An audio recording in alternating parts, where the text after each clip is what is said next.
ಎಲ್ರಿಗೂ ನಮಸ್ಕಾರ. Welcome back to my channel. ಸುಮಾರು ದಿನ ಆದಮೇಲೆ ನಾನು ಈ ವ್ಲಾಗನ್ನು ಸ್ಟಾರ್ಟ್ ಮಾಡ್ತಾ ಇದ್ದೀನಿ. ಕೆಲವೊಂದು ಕಾರಣಗಳಿಂದ ನಾನು ವ್ಲಾಗನ್ನು ಮಾಡೋದಕ್ಕೆ ಆಗಿರಲಿಲ್ಲ, ಹಾಗಾಗಿ ಈಗ ಈ ವ್ಲಾಗನ್ನು ಅಪ್ಲೋಡ್ ಮಾಡ್ತಾ ಇದ್ದೀನಿ. ಇವತ್ತು ಬೇಗನೆ ಒಲೆಯನ್ನು ಒರೆಸ್ಕೊಂಡು ಬ್ರೇಕ್ಫಾಸ್ಟ್ಗೆ ರೆಡಿ ಮಾಡೋಣ ಅಂತೇಳಿ ಇಡ್ಲಿ ಮಾಡೋಣ ಅಂತ ರೆಡಿ ಮಾಡಿಕೊಂಡು ನೋಡಿ, ಇಡ್ಲಿ ಹಿಟ್ಟು ಈ ರೀತಿ ಬಂದಿದೆ.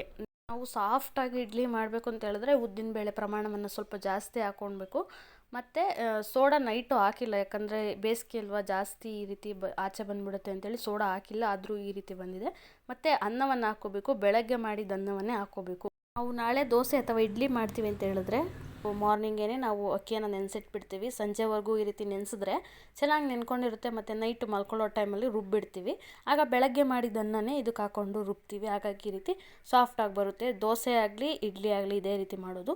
ದೋಸೆಗಾದರೆ ಮತ್ತೊಂದು ಈರುಳ್ಳಿಯನ್ನು ಸೇರಿಸ್ಕೊತೀವಿ. ಇಡ್ಲಿ ಆಗಿರೋದ್ರಿಂದ ಆ ರೀತಿ ಹಾಕ್ತಾಯಿಲ್ಲ. ಇಡ್ಲಿ ಪಾತ್ರೆಗೆ ಸ್ವಲ್ಪ ಕಲ್ಲುಪ್ಪು ಮತ್ತು ನೀರನ್ನು ಹಾಕಿ ಕುದಿಯೋದಕ್ಕಿಟ್ಟು ಈಗ ಪ್ಲೇಟ್ಗೆ ಎಣ್ಣೆನ ಸರ್ಕೊಂಡು ನಾನು ಈ ರೀತಿ ಬಟ್ಲು ಸಹಾಯದಿಂದ ಇಡ್ಲಿ ಹಿಟ್ಟನ್ನು ಹಾಕ್ಕೊತೀನಿ. ಯಾಕಂದರೆ ನೀಟಾಗಿ ಬರುತ್ತೆ, ಚೆಲ್ಲೋದಿಲ್ಲ. ನಾವು ಸೌಟಲ್ಲಿ ಹಾಕ್ಕೊಂಡ್ರೆ ಸ್ವಲ್ಪ ಚೆಲ್ತಾ ಇರುತ್ತೆ. ನೋಡಿ, ಈ ರೀತಿ ಬಟ್ಲಲ್ಲಿ ಹಾಕ್ಕೊಂಡ್ರೆ ನೀಟಾಗಿ ಹಾಕ್ಕೋಬೋದು, ಚೆಲ್ಲೋದಿಲ್ಲ. ಎಲ್ಲವನ್ನು ಹಾಕಿ ಪ್ಲೇಟ್ಗೆ ನಂತರ ಕ್ಯಾಪನ್ನು ಕ್ಲೋಸ್ ಮಾಡಿ ಬೇಯೋದಕ್ಕೆ ಇಡ್ತಾ ಇದ್ದೀನಿ. ನಾವು ಒಂದು ಅರ್ಧ ಗಂಟೆ ಬೇಯಿಸ್ಕೋಬೇಕಾಗುತ್ತೆ ಕಡಿಮೆ ಉರಿಲಿ. ಇನ್ನು ಸಾಗು ಮಾಡೋಣ ಅಂತೇಳಿ ಅದಕ್ಕೆ ಜಾರ್ಗೆ ಚಕ್ಕೆ ಲವಂಗ ಮೆಣಸನ್ನು ಹಾಕ್ಕೊಂಡು ಅದಕ್ಕೆ ಸ್ವಲ್ಪ ಶುಂಠಿ ಬೆಳ್ಳುಳ್ಳಿಯನ್ನು ಸುಲ್ಕೊಂಡು ಹಾಕ್ಕೋಬೇಕಾಗುತ್ತೆ. ನಂತರ ನಾವು ಗಟ್ಟಿಗೆ ಮಾಡ್ಕೋಬೇಕಲ್ವ, ಹಾಗಾಗಿ ಈ ರೀತಿ ಮಿಶ್ರಣವನ್ನು ರುಬ್ಕೋಬೇಕು. ಕೊತ್ತಂಬರಿ ಸೊಪ್ಪು ಮತ್ತು ಪುದೀನ ಸೊಪ್ಪನ್ನು ಹಾಕ್ಕೊಂಡು ಸ್ವಲ್ಪ ತೆಂಗಿನಕಾಯನ್ನು ಹಾಕ್ಕೋಬೇಕಾಗುತ್ತೆ. ಮತ್ತು ನಾವು ಟೊಮೊಟೊವನ್ನು ನಾವು ಒಂದು ರುಬ್ಬಿ ಹಾಕ್ಕೋಬೇಕು, ಮತ್ತು ಒಂದು ಹಚ್ಚಿ ಹಾಕ್ಕೋಬೋದು ಬೇಕಂತ ಹೇಳಿದ್ರೆ. ಒಂದನ್ನು ರುಬ್ಕೊಂಡು ನೋಡಿ ಈ ರೀತಿ ಮಿಕ್ಸ್ ಮಾಡ್ಕೋಬೇಕಾಗುತ್ತೆ. ಮಿಕ್ಸಿ ಮಾಡ್ಕೊಂಡ ನಂತರ ತರಕಾರಿನ ಎಣ್ಣೆಯಲ್ಲಿ ಬೇಯಿಸ್ಕೊಂಡು ಈರುಳ್ಳಿ ಹಾಕಿ ಒಗ್ಗರಣೆ ಮಾಡಿ ತರಕಾರಿಯನ್ನು ಹಾಕ್ಕೊತಾ ಇದ್ದೀವಿ. ಅಮ್ಮ ಮಾಡ್ತಾಯಿದ್ದಾರೆ, ನಾನು ಇಡ್ಲಿಗಿಟ್ಟೆ, ಅಮ್ಮ ಸಾಗು ಮಾಡಲಿಕ್ಕೆ ರೆಡಿ ಮಾಡ್ತಾಯಿದ್ದಾರೆ.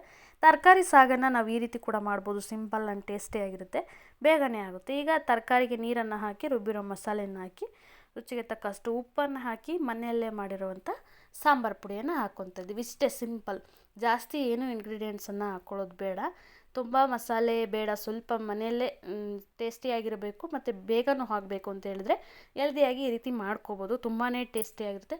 ಇದನ್ನು ಜಾಸ್ತಿ ತೆಳ್ಳಗೆ ಮಾಡ್ಕೋಬಾರ್ದು, ಗಟ್ಟಿಗೆ ಮಾಡ್ಕೋಬೇಕು. ಈಗ ಕ್ಯಾಪನ್ನು ಕ್ಲೋಸ್ ಮಾಡ್ತಾ ಇದ್ದಾರೆ ನೋಡಿ. ಒಂದು 4 ವಿಜಿಲ್ ಹೊಡೆಸ್ಕೊಂಡ್ರೆ ಗಟ್ಟಿಗೆ ಚೆನ್ನಾಗಿರುತ್ತೆ, ತರಕಾರಿ ಎಲ್ಲ ಸಾಫ್ಟಾಗಿ ಬೆಂದಿರುತ್ತೆ. ಇಡ್ಲಿಗೆ ತುಂಬ ಟೇಸ್ಟಿಯಾಗಿರುತ್ತೆ, ಅದೊಂಥರ ವೆರೈಟಿ ರೆಸಿಪಿ ಆಗುತ್ತೆ. ಈಗ ಇಡ್ಲಿ ಮತ್ತು ಸಾಗೋಗಿ ರೆಡಿ ಮಾಡೋಕ್ಕಿಟ್ಟು ಚಟ್ನಿ ಮಾಡೋಣ ಅಂತೇಳಿ ಸ್ವಲ್ಪ ತೆಂಗಿನಕಾಯಿ, ಹುಣಸೆಹಣ್ಣು, ಮೆಣಸಿನಕಾಯಿನ ಹುರಿದು ಎತ್ತಿಟ್ಕೊಂಡಿದ್ದೀವಿ, ಬೆಳ್ಳುಳ್ಳಿ, ಕೊತ್ತಂಬರಿ ಮತ್ತು ಪುದೀನ ಸೊಪ್ಪು ಸ್ವಲ್ಪವನ್ನು ಹುರಿದ್ಕೊಂಡು ನಂತರ ರುಚಿಗೆ ತಕ್ಕಷ್ಟು ಉಪ್ಪನ್ನು ತೊಗೊಂಡಿದ್ದೀವಿ. ನೋಡಿ, ಇಲ್ಲಿ ತೋರಿಸ್ತಾ ಇರೋ ಬೌಲಲ್ಲಿ ಸ್ವಲ್ಪ ಕಡಲೆ, ಇಷ್ಟು ಸಾಕಾಗುತ್ತೆ. ಚೆನ್ನಾಗಿರುತ್ತೆ ಇಡ್ಲಿಗೆ ಈ ರೀತಿ ಚಟ್ನಿಯನ್ನು ಮಾಡ್ಕೊಳ್ಳೋದ್ರಿಂದ. ಇದು ಕೂಡ ಬೇಗನೆ ಆಗುತ್ತೆ, ಸಿಂಪಲ್ ಆಗಿರುತ್ತೆ. ಮಾರ್ನಿಂಗ್ ಟೈಮು ಬ್ರೇಕ್ಫಾಸ್ಟ್ ರೆಡಿ ಮಾಡಬೇಕು ಅಂದರೆ ತುಂಬಾ ಗಡಿಬಿಡಿ, ಹಾಗಾಗಿ ಈ ರೀತಿ ಸಿಂಪಲ್ ಆ್ಯಂಡ್ ಟೇಸ್ಟಿಯಾಗಿ ಮಾಡ್ಕೋಬೋದು. ನೀವು ಈ ರೀತಿ ಟ್ರೈ ಮಾಡಿ. ಈಗ ನೋಡಿ, ಚಟ್ನಿ ರುಬ್ಬೋಷ್ಟರಲ್ಲಿ ಇಡ್ಲಿ ಬೆಂದಿದೆ. ನಾನು ಈಗ ಕ್ಯಾಪನ್ನು ಓಪನ್ ಮಾಡ್ತಾ ಇದ್ದೀನಿ. ನೋಡಿ, ಈ ರೀತಿ ಬಂದಿದೆ. ಸ್ವಲ್ಪ ತಣ್ಣಗಾದ ನಂತರ, ಅಂದರೆ ಜಾಸ್ತಿ ಬೇಡ, ಕೈ ಮುಟ್ಟೋಷ್ಟು ತಣ್ಣಗಾದ ನಂತರ ಪ್ಲೇಟನ್ನು ಎತ್ಕೋಬೇಕು. ಕೆಳಗಡೆ ಇರುವ ಪ್ಲೇಟ್ ತುಂಬ ಬಿಸಿ ಇದೆ, ಹಾಗಾಗಿ ಸ್ಪೂನ್ ಸಹಾಯದಿಂದ ಎತ್ಕೊತಾ ಇದ್ದೀವಿ. ಸ್ವಲ್ಪ ಬಿಸಿ ಆರಿದ ನಂತರ ನಾವು ಸ್ಪೂನ್ ಸಹಾಯದಿಂದ ಈ ರೀತಿ ಇಡ್ಲಿಗಳನ್ನು ಎತ್ಕೊಂಡ್ರೆ ನೋಡಿ ಎಷ್ಟು ಸಾಫ್ಟಾಗಿ ಬರ್ತಾಯಿದ್ದೀವಿ, ತುಂಬ ಚೆನ್ನಾಗಿ ಬರುತ್ತೆ. ನಾವು ಬಿಸಿಯನ್ನು ಹಾಕಿದ್ರೆ ಇಷ್ಟು ಚೆನ್ನಾಗಿ ಬರೋದಿಲ್ಲ, ಹಾಗಾಗಿ ಬೆಳಗ್ಗೆ ಮಾಡಿದ ಅನ್ನನೇ ಹಾಕ್ಕೋಬೇಕು. ಈ ಬೇಸಿಗೆ ಅಲ್ವ ಬೇರೆ, ತುಂಬ ಚೆನ್ನಾಗಿ ಬರುತ್ತೆ. ಮತ್ತು ಮಾಡುವಂಥ ಟೈಮಲ್ಲಿ ಸೋಡಾವನ್ನು ಮಿಕ್ಸ್ ಮಾಡ್ಕೋಬೇಕು. ಸೋಡಾ ಮತ್ತು ಉಪ್ಪನ್ನು ಮಿಕ್ಸ್ ಮಾಡಿಕೊಂಡ್ರೆ ಈ ರೀತಿ ಬರುತ್ತೆ ನೋಡಿ. ಇಡ್ಲಿ, ಚಟ್ನಿ ಮತ್ತು ಸಾಗು ರೆಡಿ ಆಗಿಬಿಡ್ತು. ತುಂಬಾ ಸಿಂಪಲ್ ಆ್ಯಂಡ್ ಟೇಸ್ಟಿ, ಬೇಗ ರೆಡಿ ಆಗಿಬಿಡುತ್ತೆ. ನೀವು ಕೂಡ ಮನೆಯಲ್ಲಿ ಇದೇ ರೀತಿ ಟ್ರೈ ಮಾಡಿ. ಇಡ್ಲಿ ಸಾಫ್ಟಾಗಿ ಬರಬೇಕು ಅಂತ ಹೇಳಿದ್ರೆ ಇನ್ನು ಅವಲಕ್ಕಿ ಕೂಡ ಹಾಕ್ಕೋಬೋದು, ನಿಮಗೆ ಆಪ್ಷನಲ್ ಬೇಕಂದರೆ ಹಾಕ್ಕೋಬೋದು. ನೋಡಿದ್ರಲ್ಲ ಯಾವ ರೀತಿ ಇಡ್ಲಿ, ಸಾಗು ಮತ್ತು ಚಟ್ನಿಯನ್ನು ಬೇಗ ರೆಡಿ ಮಾಡ್ಕೊಳ್ಳೋದು ಮಾರ್ನಿಂಗ್ ಬ್ರೇಕ್ಫಾಸ್ಟ್ಗೆ ಅಂತ ಹೇಳಿ. ನೀವು ಕೂಡ ಟ್ರೈ ಮಾಡಿ. ಇಷ್ಟ ಆದರೆ ಲೈಕ್ ಮಾಡಿ, ದಯವಿಟ್ಟು ನಮ್ಮ ಚಾನಲನ್ನು ಸಬ್ಸ್ಕ್ರೈಬ್ ಮಾಡ್ಕೊಳ್ಳಿ. Thank you.